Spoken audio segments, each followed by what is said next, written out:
que l'élève ait un projet de formation par rapport à cet examen très important qui est le baccalauréat. Le baccalauréat, c'est une épreuve où il y a un examen physique, il y a 3 épreuves physiques, mais il y a aussi beaucoup derrière de recherche intellectuelle. 14 points de 20 sont toujours quasiment dédiés au physique, au moteur.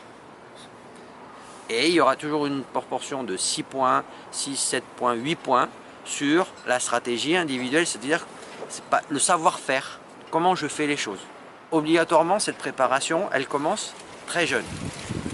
C'est pour ça qu'en 6e, on commence déjà à préparer les apprentissages pour que, en 5e, en 4e, en 3e, en seconde, en première, tout ça subisse son évolution pour que l'élève, par rapport à ses capacités propres, soit le plus apte possible à avoir le meilleur résultat possible au baccalauréat. Normalement, dans notre établissement, on arrive réellement à avoir une étroite collaboration qui fait qu'on travaille tous tous les deux dans le même sens.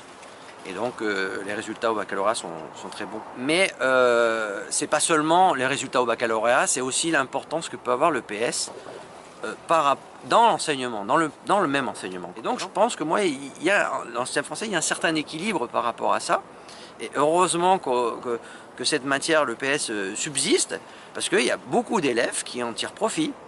De nombreux élèves tirent profit de cette matière jusqu'à la fin de leur scolarité. Pour moi, enseignant, une des activités sportives qui est quasiment obligatoire, qu'ils vont retrouver dans leur vie future, c'est le sport collectif.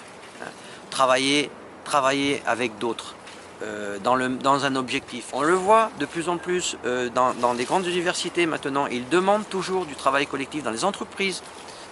Et des stages, il y a des stages pour que les gens travaillent ensemble. Donc pour moi, comme enseignant de PS, le sport collectif, c'est une matière qu'on a toujours présentée dans l'établissement et que je tiens toujours à présenter.